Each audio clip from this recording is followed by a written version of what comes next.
வணக்கம். இன்னைக்கு நாம கிளவுட் கட்டமைப்புல இருக்கிற சர்வர்களை எப்படி பாதுகாப்பா அணுகிறதுன்னு கொஞ்சம் விரிவா பார்க்க போறோம். உங்க குறிப்புகளை பார்த்தேன், ரொம்ப சுவாரஸ்யமான ஒரு தலைப்பு.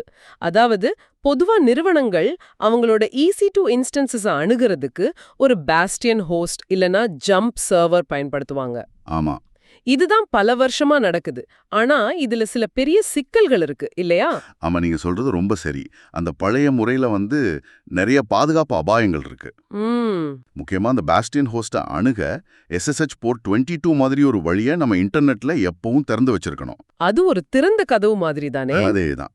தாக்குதல் நடத்துறவங்களுக்கு இது ஒரு நேரடி இலக்கா அமைஞ்சிடும். சில வருஷம் முன்னாடி நான் வேலை செஞ்ச ஒரு இடத்துல ஒரு முன்னாள் ஊழியரோட SSH கீ சரியா நீக்கப்படல. ஓ. அதனால அந்த பாஸ்டியன் ஹோஸ்ட் வழியா ஒரு சின்ன பாதுகாப்பு மீறல் நடந்துச்சு. அதிர்ஷ்டவசமா பெரிய பாதிப்பு இல்ல, ஆனா அது ஒரு பெரிய எச்சரிக்கையா இருந்துச்சு. அதுதான் பிரச்சனையே. அந்த SSH சாவிகளை நிர்வகிக்கிறது அது ஒரு பெரிய தலைவலி. மிகச்சரியா சொன்னீங்க. யார் யாருக்கு சாவிகள் இருக்கு, எது காலாவதி ஆயிடுச்சுன்னு கண்காணிக்கிறதே ஒரு முழுநேர வேலை மாதிரி. ஒரு முடிவே இல்லாத சுழற்சி இது. ஒவ்வொருத்தருக்கும் கீ உருவாக்குறது, அதை பாதுகாப்பா கொடுக்கறது, அவங்க வேலையை விட்டு போகும்போது அதை திரும்ப வாங்குறது. அதோட யாரு எப்போ எந்த சர்வருக்குள்ள போனாங்க, என்ன செஞ்சாங்கன்னு கண்காணிக்கிறது ரொம்ப கஷ்டம். சரி, இதை இன்னும் கொஞ்சம் விரிவா பார்ப்போம். உங்க குறிப்புகள்ல இந்த சிக்கல்களை எல்லாம் தீர்க்க பூஜ்ய பாஸ்டியன், அதாவது ஜீரோ பாஸ்டியன்னு ஒரு புதிய கட்டிடக்கலை முறை வந்திருக்குன்னு இருக்கு. ஆமா. அப்போ இந்த உரையாடல்ல இந்த ஜீரோ பாஸ்டியன் அணுகுமுறை எப்படி வேலை செய்யுது, இதுக்கு என்ன AWS சேவைகளை பயன்படுத்துறோம், இதனால கிடைக்கிற உண்மையான நன்மைகள் என்னன்னு உங்களுக்கு விளக்க போறோம். சரி, முதல்ல இது எப்படி வேலை செய்யுதுன்னு ஆரம்பிக்கலாம். ஒரு பாஸ்டியன் ஹோஸ்டே இல்லைனா அப்புறம் எப்படி ஒரு இன்ஜினியர் சர்வர்களை அணுகுவார்? இதுதானே எல்லாருக்கும் வர கேள்வி. இங்கதான் விஷயமே ரொம்ப சுவாரஸ்யமா மாறுது. இந்த கட்டமைப்புல உங்க சர்வர்கள், அதாவது EC2 இன்ஸ்டன்சஸ் எல்லாமே ஒரு பிரைவேட் சப்நெட்ல தான் இயங்கும். பிரைவேட் சப்நெட்லயா? ஆமா. எந்த ஒரு பொது இன்டர்நெட் இணைப்பும் இல்லாம அதுக்கு பப்ளிக் IP முகவரியே இருக்காது. ஓகே. அதனால வெளியிலிருந்து நேரடியா SSH அல்லது RDP இணைப்புகளை செய்யவே முடியாது. அதாவது இன்ஜினியர்கள் சர்வர்களோட ஒருபோதும் நேரடியா பேச மாட்டாங்க. அந்த பழைய உலகமே இங்க இல்ல. ஒரு நிமிஷம். சர்வர்கள் பிரைவேட் நெட்வொர்க்ல இருக்கு, இன்டர்நெட் தொடர்பே இல்ல, உள்ள வர எந்த போர்ட்டும் திறக்கப்படல. ஆமா. அப்புறம் எப்படி ஒரு இணைப்பு சாத்தியமாகும்? இது ஏதோ மேஜிக் மாதிரி இருக்கே. மேஜிக் இல்ல, ஆனா ரொம்ப புத்திசாலித்தனமான தொழில்நுட்பம். ஒவ்வொரு EC2 இன்ஸ்டன்ஸ்லயும் SSM ஏஜென்ட்னு ஒரு சின்ன மென்பொருள் ஓடும். SSM agent? ஆமா, இது AWS கொடுக்கறது தான். பெரும்பாலான அமேசான் லினக்ஸ், விண்டோஸ் AMIல இது ஏற்கனவே இருக்கும். அந்த ஏஜென்ட் தான் வெளியில இருக்கிற AWS சிஸ்டம்ஸ் மேனேஜர் சேவையோட பாதுகாப்பா பேசிக்கிட்டே இருக்கும். ஓகே, அப்போ சர்வர் உள்ள இருந்து பேசுது. மிகச்சரி.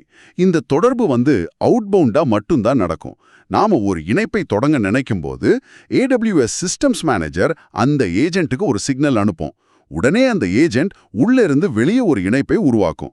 இதனால நமக்கு உள்ளே வர்ற எந்த கதவும் இன்பவுண்ட் போர்ட்டும் தேவையில்லை. புரியுது. அப்போ கதவு பூட்டியதான் இருக்கு, ஆனா உள்ள இருக்கிறவர் நமக்கு தேவைப்படும் போது ஜன்னல் வழியா ஒரு கைத்த வெளியே வீசுறார். நாம அதை பிடிச்சு உள்ள போறோம். அருமையான ஓமை. அதுதான் நடக்குது. ஒரு இன்ஜினியர் சர்வர்க்குள்ள போகணும்னா அவங்க முதல்ல அவங்களோட IAM அடையாளத்தை பயன்படுத்தி AWS கன்சோல் இல்லனா CLI மூலமா தங்களை உறுதிப்படுத்திக்கணும். MFA வச்சுதானே? ஆமா. பொதுவா இது MFA, அதாவது மல்டி ஃபேக்டர் அத்தென்டிகேஷனோட தான் செயல்படுத்தப்படும். நீங்க உங்க பாஸ்வேர்ட் அப்புறம் உங்க போனுக்கு வர்ற OTP ரெண்டையும் போடுற மாதிரி. சரி. நீங்க சரியா ஆத்தென்டிகேட் பண்ணினதும் செஷன் மேனேஜர் உங்க கம்ப்யூட்டருக்கும் அந்த சர்வருக்கும் நடுவுல ஒரு பாதுகாப்பான முழுசா என்கிரிப்ட் செய்யப்பட்ட HTTPS இணைப்பை உருவாக்கும். HTTPS-ஆ? ஆமா. இது போர்ட் 443ல நடக்கும். நம்ம வெப்சைட் பார்க்கறதுக்கு பயன்படுத்துற அதே பாதுகாப்பான போர்ட் தான். சர்வர்ல SSH போர்ட் 22 எப்பவுமே திறக்கப்படாது. அப்போ SSH சாவிகள்ங்கிற ஒரு விஷயமே இனி தேவையில்ல. இது தெளிவா புரியுது. இது ஒரு பெரிய சுமைய குறைக்குது. ஆமா, முற்றிலும். அப்போ யாருக்கு எந்த சர்வரை அணுக அனுமதி இருக்குன்னு எப்படி நிர்வகிக்கிறது?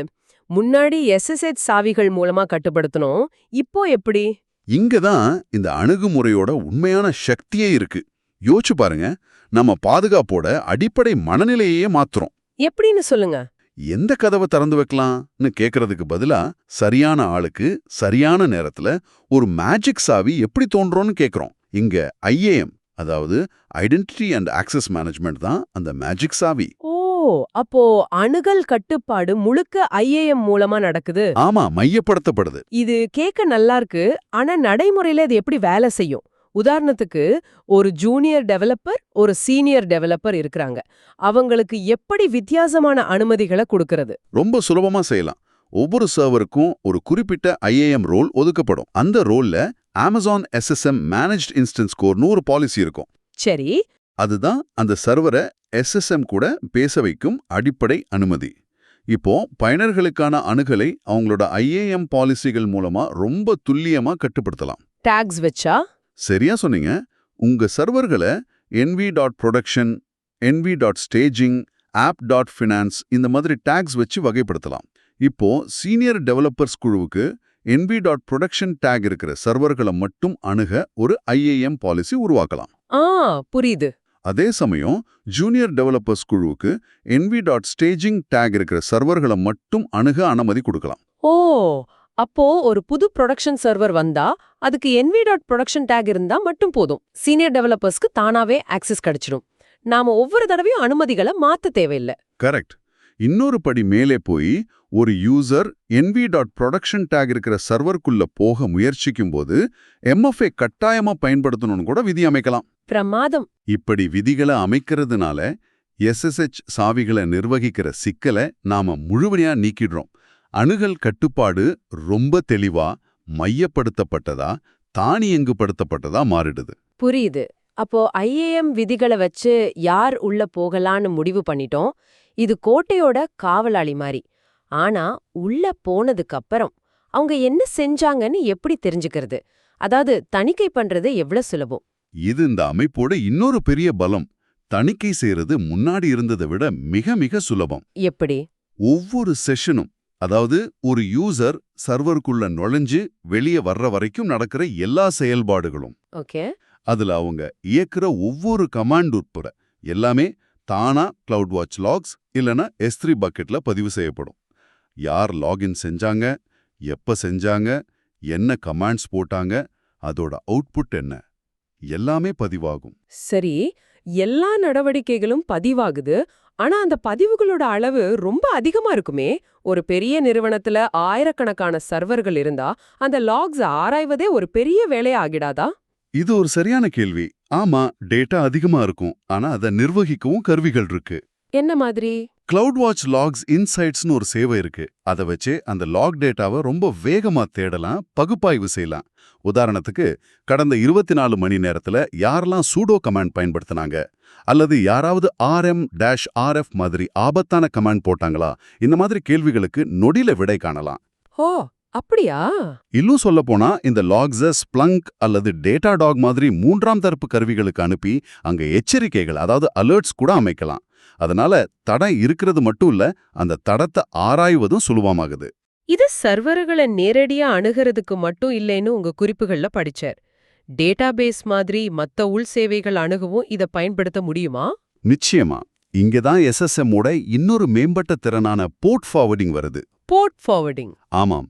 இதன் மூலமா உங்க நெட்வொர்க்ல எந்த ஒரு இன்பவுண்ட் போர்ட்டையும் திறக்காமலேயே உங்க லேப்டாப்ல இருந்து உங்க பிரைவேட் நெட்வொர்க்ல இருக்கிற டேட்டாபேஸ்க்கோ இல்ல வேற ஏதாவது ஒரு உள் சேவைக்கோ ஒரு பாதுகாப்பான சுரங்க பாதையை, அதாவது டனலை உருவாக்க முடியும். ஆட, அப்போ என் லேப்டாப்ல இருக்கிற SQL கிளைண்ட்டை வச்சு VPN இல்லாம நேரடியா ப்ரொடக்ஷன் டேட்டாபேஸோட பேச முடியும்னு சொல்றீங்க.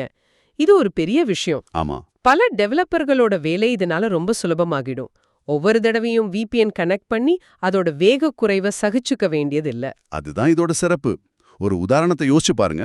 உங்க ப்ரொடக்ஷன் என்வாயன்மெண்ட்ல ஒரு டேட்டாபேஸ்ல பிரச்சனை. அதை சரி செய்ய உங்க கம்ப்யூட்டர்ல இருக்கிற டூல் மூலமா அதை அணுகணும். ஆமா. பழைய முறையில நீங்க VPN கனெக்ட் பண்ணணும், இல்லனா அந்த டேட்டாபேஸ் போர்ட்டை தற்காலிகமா திறக்கணும். ரெண்டுமே பாதுகாப்பு குறைவானது. ஆனா SSM போர்ட் ஃபார்வர்டிங் மூலமா நீங்க ஒரே ஒரு CLI கமாண்டை போட்டு ஒரு செக்யூர் டன்னலை நொடியில உருவாக்கி உங்க வேலையை முடிச்சிட்டு அதை மூடிடலாம். நெட்வொர்க் அளவுல எந்த மாற்றமும் தேவையில்லை. இதுவரை நாம பேசுனத வச்சு பார்க்கும்போது இது கிட்டத்தட்ட ஒரு சரியான தீர்வு மாதிரி தெரியுது. இது ஏன் நவீன பாதுகாப்பு முதன்மையான சூழல்களுக்கு பரிந்துரைக்கப்படுதுன்னு புரியுது. ம். ஆனா இது கேக்குறதுக்கு ரொம்ப நல்லா இருக்கு. இத நடைமுறைப்படுத்துறதுல ஏதாவது சவால்கள் இருக்கா? பழைய முறையிலிருந்து மாறுறதுக்கு இன்ஜினியர்ஸ்க்கு பயிற்சி தேவையா? நல்ல கேள்வி. எந்த ஒரு தொழில்நுட்ப மாற்றத்துக்கும் சில சவால்கள் இருக்கும். முதல்ல இன்ஜினியர்கள் SSH, SCP மாதிரி கருவிகளை பல வருஷமா பயன்படுத்தி பழகியிருப்பாங்க. இந்த புது SSM முறைக்கு மாறும்போது அவங்களுக்கு கொஞ்சம் பயிற்சி தேவைப்படலாம். ஓகே. AWS CLI வச்சு செஷன்களை ஆரம்பிக்கிறது, ஃபைல்ஸ் மாத்துறது, இதுக்கெல்லாம் அவங்க பழகணும். செயல்திறனை பொறுத்தவரை இது ஒரு நேரடி SSH இணைப்பு மாதிரி தான் உணரும். பெரிய வித்தியாசம் தெரியாது. அப்போ இதன் நன்மைகள் இந்த சின்ன சவால்களை விட ரொம்ப அதிகம்னு சொல்லலாமா? நிச்சயமா. இதன் முக்கிய நன்மைகளை தொகுத்து பார்க்கலாம். 1, இது தாக்குதல் பரப்ப, அதாவது அட்டாக் சர்ஃபேஸை ஒம்பன குறைக்குது. திறந்த போர்ட்கள் இல்ல, பாஸ்டியன் ஹோஸ்ட்னு ஒரு இலக்கு இல்ல. சரி. 2வது, SSH சாவிகளோட சுழற்சி மேலாண்மை சம்பந்தப்பட்ட எல்லா சிக்கல்களையும் இது நீக்குது. நான் முதல்ல இந்த முறைக்கு மாறினப்போ என் வேலை நேரத்துல ஒரு பெரிய பகுதி மிச்சமான மாதிரி உணர்ந்தேன். அது ஒரு பெரிய நிம்மதி. ஆமா, அது உண்மைதான். 3வது, இது குறைந்தபட்ச சலுகை கொள்கையை, அதாவது பிரின்சிபல் ஆஃப் லீஸ்ட் பிரிவிலேஜை ரொம்ப சுலபமா செயல்படுத்த உதவுது. 4வது, இது எளிதா அளவிடக்கூடியது. உங்க சர்வர் எண்ணிக்கை 10லிருந்து 10,000 மாறினாலும் நீங்க புதுசா பாஸ்டியன் ஹோஸ்ட் உருவாக்க தேவையில்லை. புரியுறது. இந்த காரணங்களால தான் இது AWS-ஓட பரிந்துரைக்கப்பட்ட நவீன அணுகுமுறையா பார்க்கப்படுது. அருமை. அப்போ இந்த உரையாடலை சுருக்கமா சொல்றதுன்னா, இந்த ஜீரோ பாஸ்டியன் கட்டமைப்பு பழைய ஜம்ப் சர்வர்களையும் SSH சாவிகளையும் முழுசா மாத்தி அதுக்கு பதிலா IAM கட்டுப்பாட்டுல இருக்கிற முழுசா தணிக்கை செய்யப்பட்ட ஒரு பாதுகாப்பான அணுகலை AWS சிஸ்டம்ஸ் மேனேஜர் மூலமா கொடுக்குது. இதுதான் இதன் சாராம்சம். சரியா சொன்னீங்க. இது ஒரு முக்கியமான கேள்வியை எழுப்புது. என்ன அது? சர்வர்களுக்கான அணுகலை இது எப்படி மாத்துதுன்னு பார்த்தோம். இப்போ இந்த பூஜ்ய நம்பிக்கை, ஜீரோ ட்ரஸ்ட் மற்றும் அடையாளம் சார்ந்த அணுகல்ங்கிற கொள்கை எதிர்காலத்துல நம்ம சர்வர்களை மட்டும் இல்ல, நம்மளோட எல்லா உள்பயன்பாடுகள், தரவு, இதையெல்லாம் பாதுகாக்கிற முறையை எப்படி மாத்தக்கூடும்னு நீங்க சிந்திக்கணும். ஆமா, இது ஒரு பெரிய பார்வை. இன்னைக்கு நாம சர்வர் அணுகிற பத்தி பேசணும். நாளைக்கு இதே கொள்கையை வச்சு VPN இல்லாம எந்த இடத்திலிருந்தும் எந்த சாதனத்திலிருந்தும் ஒரு ஊழியர் தனக்கு தேவையான குறிப்பிட்ட உள்பயன்பாட்டை மட்டும் எப்படி பாதுகாப்பா அணுகிறதுன்னு பேசுவோம். இது ஒரு பெரிய மாற்றத்தோட ஆரம்பம்.